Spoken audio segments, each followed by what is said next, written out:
He will be led by myself and Advocate Ufense Mutlasedi. You have before you, Commissioners, a file containing the statement of Brigadier Mkwanazi. I must say, the version you have is not his final version, as we will discuss now, but that final version is in print currently as we speak. So before tea time, you will have the updated statement. But for now, we go by what we have in front of us now. For now, you go with what you have in front of you. The final statement doesn't amend what you have in front of you. It expands what is already before you. So there are no risks of contradiction. We have satisfied ourselves in that regard. And as I state, the statement is in the process of printing. With those preliminary remarks, Chair, we have the witness, Brigadier Mkwanazi. He's ready to be sworn in, and he has confirmed that he will take the oath. Thank you. Thank you. Good morning, Brigadier Mkwanazi. Morning, Commissioner. Please place your full names on record. Sorry? Please place your full names on record. I'm Julius Dr. Mkwanazi. And please switch on the second one. Thank you. And maybe if you can, just try to pull them closer to you. Oh, yes. Thank you. Thank you, Commissioner. Thank you. Do you swear that the evidence you are going to give is the truth, the whole truth? Yes, Commissioner, I swear that the evidence. Just a minute. Oh, yes, I swear. Just a minute. Yes, I swear that. No. Please don't rush. Please don't rush. Let me start all over and just listen. Do you swear that the evidence you are going to give is the truth, the whole truth, and nothing but the truth? If so, please raise your right hand and say, "So help me God." So help me God. Thank you. Thank you, Brigadier. Thank you, Chair. Good morning, Brigadier Mkwanazi. Morning, Commissioner, leading evidence officer. You should have before you a file. If you look at the spine of that file here, it should bear your name at the top and read Brigadier Mkwanazi's statement. Is that what you have? Yes. Okay. If we open that file, you had the remarks I made to the commissioners when we started. Can I inquire from you, do you confirm that you have prepared a statement for purposes of giving testimony before this commission? Yes, I confirm that I prepared. I want you to look at the statement that bears your name from page 1 and through to page 17 currently, before another document starts with a flag, Rule 3. Do you see where I am? Oh, yes. Now, this is currently a 17-page statement, and you confirm that it is not the complete statement yet. Is that correct? Yes, it's correct. I confirm. And as a result, it doesn't have a signature page. Yes, I confirm. So your full statement is yet to be placed before the commissioners, and that will happen in the course of the morning. Oh, yes. This version of the statement that we have, are you at least able to confirm the correctness thereof? Is it a correct statement, albeit not the final version, but do you confirm that is the correct statement?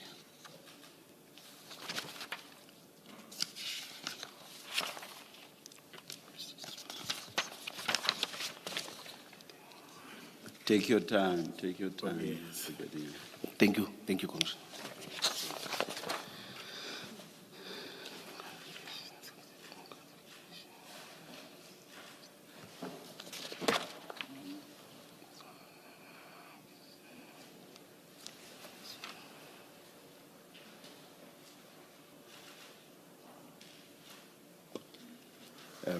Ms. Silva, Yes. do we have a legal representative for the brigadier with us here or not? No, for the record, and thank you for drawing it to my attention, Brigadier Mkwanazi is not legally represented. Oh, all right. Yes. I was asking because I see I guess the person closest to the brigadier in terms of sitting. No, that's not the legal representative. For lack of a better term, perhaps I'll call her support structure.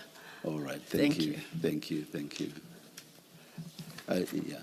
If she was, I would have had to place on record. Like I've done with Yes. all other legal representatives. Yes. I would have asked her to place herself on record and Absolutely, Chair. and greet Oversight her, on my part. Greet her Yes. properly. No, there was no But I- oversight if she's not a legal representative. No, she's thank not. you. He comes alone without any legal representation. Brigadier Mkwanazi, have you had opportunity to cast your eye over that statement as you have it in the file? And you do confirm that is the statement that you provided to the commission earlier on?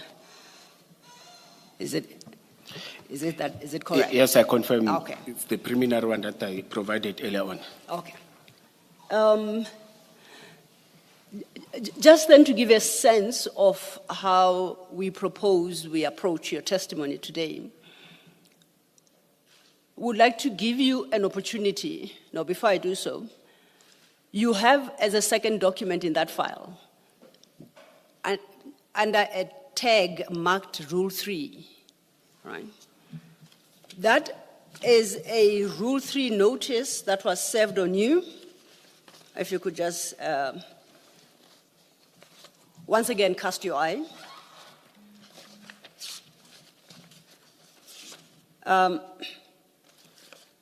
And do you confirm having received that Rule 3 notice? Yes, I confirm. And does that document concludes at page 6 of that document, bottom right corner, that's where the numbering is, page numbering. It should read 6 of 6. Is that what you have?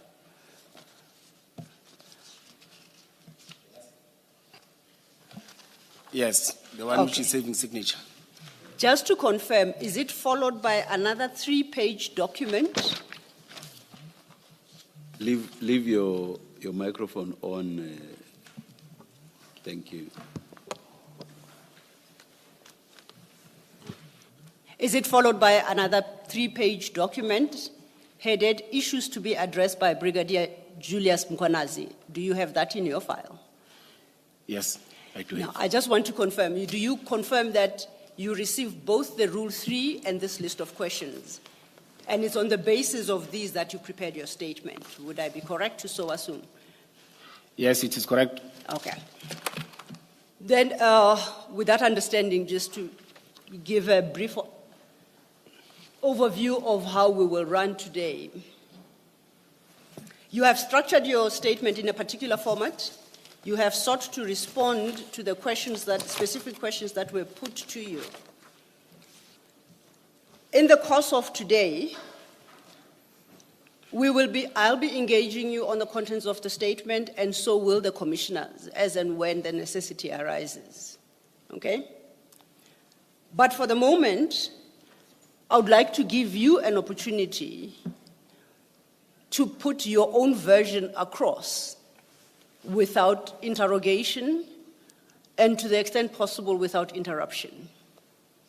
So I would invite you to look at your statement, and under the respective headings, we deal with the issues that you address in summary form. When you have concluded that exercise, we will go back to the statement and then engage with the statement almost paragraph by paragraph. But for the moment, you talk and you explain to the commissioners what your version is on all the issues that were posed to you or you are called upon to answer. Do you understand each other? Yes, I understand. So I will lead you through the document and I indicate where we are in the document. Then I ask you then to speak to those issues. Okay. And I don't necessarily need you to read what's in the statement, because as I said, once you get to the conclusion, we'll then go once again back to the beginning of your statement, and this time we'll take what you set out in a systematic fashion, okay? Now, if you look at your page 1 up to page 3, you talk about yourself, and you give a brief CV and your qualifications, and I would like you to take the opportunity to properly introduce yourself, your service history, your qualifications and the CV, as set out in pages 1 to 3. Before we do so, your statement currently reflects your full ID, please don't call it out, as well as your telephone number, your cell number. You don't have to read that out. So we do accept that this is the statement of Julius Mkwanazi, bearing that ID number with that address and cell number, so you can skip that part. And you started paragraph 1.1, which is where you state you began your career as a Metropolitan Police Officer in 2002. Then you can address the issues set out in pages 1 to 3. You're welcome to start. Thank you. Good morning once more, Commissioners. I'm Julius Dr. Mkwanazi, who began his career 2002 as the new recruit or the cadet. Brigadier Mkwanazi, apologies for the interruption. Can you pull both microphones closer to yourself? I'll try and see if they can also increase the sound on the speakers. Oh, yes, please. Just to make sure that you are audible at all times. Thank you. Yes, as I've said that Julius Dr. Mkwanazi, who started his career 2002 as a new recruit or a cadet, trained by Johannesburg Metropolis. By then, as the city of Kuruleni, we didn't have a training college. They will recruit, then take us to the city of Johannesburg, because the city of Johannesburg had a recognized or registered training academy. We were all trained there. Then 2003, we passed out parade. Then we came back. Then we were deployed operationally. Operationally, when you come in, we are deployed in different precincts, just to get to know and do your field work and be trained in service training in terms of traffic law enforcement, in terms of crime prevention, in terms of bylaws of the city. You see, and we will be taken to different institutions, or let me say security agencies, just to get to know the institutions that we'll be working with, state institutions that we'll be working with. Then I joined specialized services.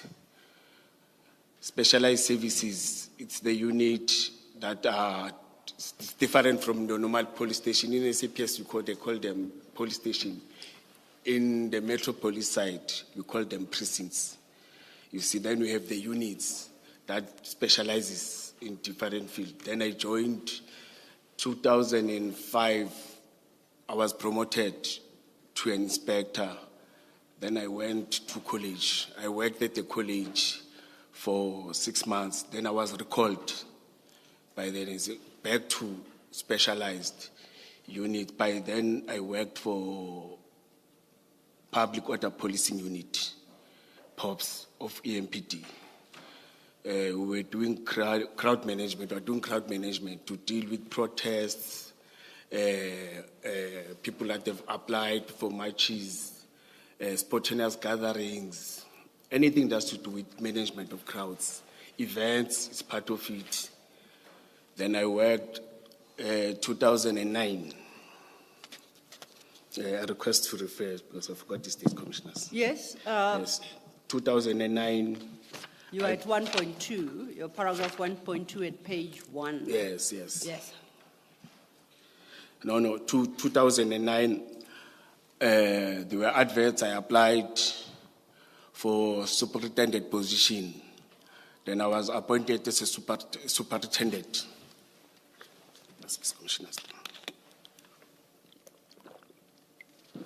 Superintendent at Public Order Policing Unit. I became a unit commander of that unit.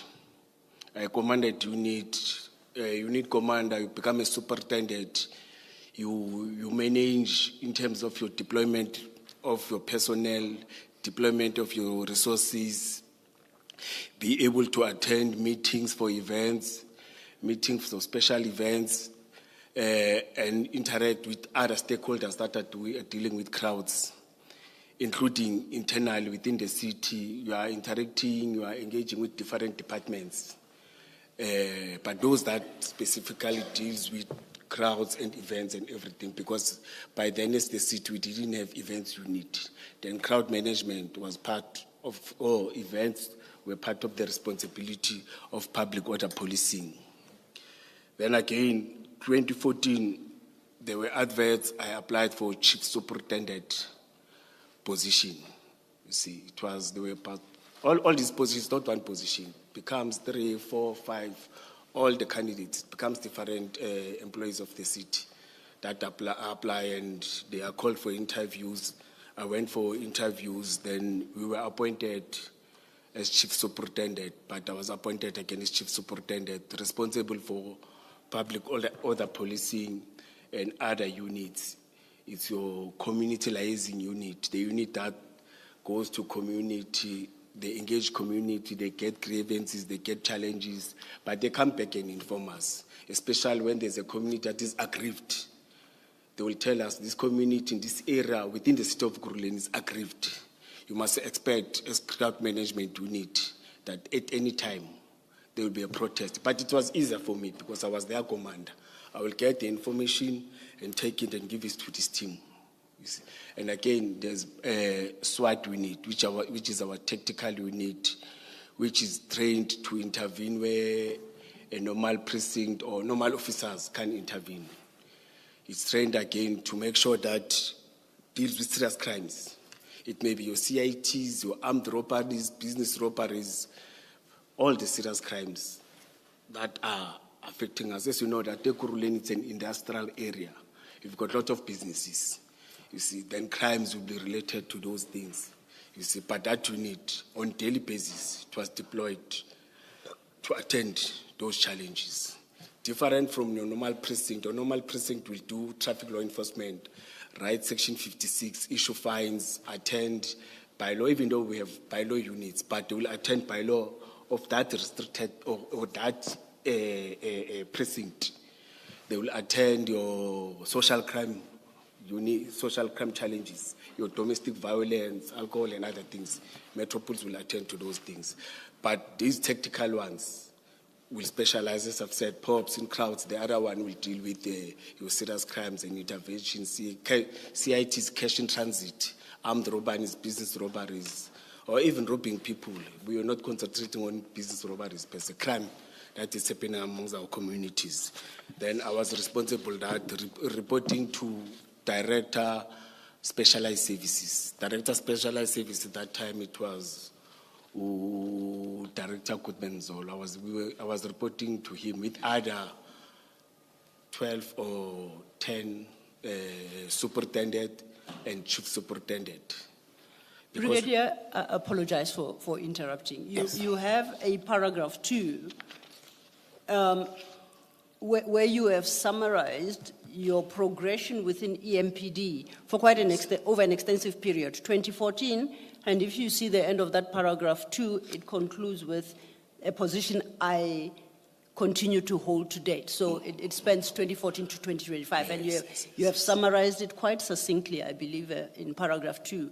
Perhaps if you read paragraph 2 and 3 into the record, that would give a good sense of your progression within the service. Thank you. Thank you. My leadership journey continued in 2014 when I was appointed Chief Superintendent for Specialized Services at EMPD, reporting directly to the director until 2019. That year I was promoted to Director Specialized Services.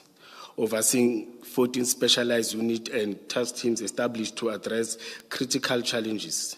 These included the drug unit, taxi task team, truck hijacking task team, the illegal mining task team, among others. In this role, I reported to the Deputy Chief of Police. As a director, I reported to the Deputy Chief of Police. I was subsequently promoted to a Deputy Chief of Police for EMPD Operation and Specialized Services, position that I continued to date. I was appointed 2023.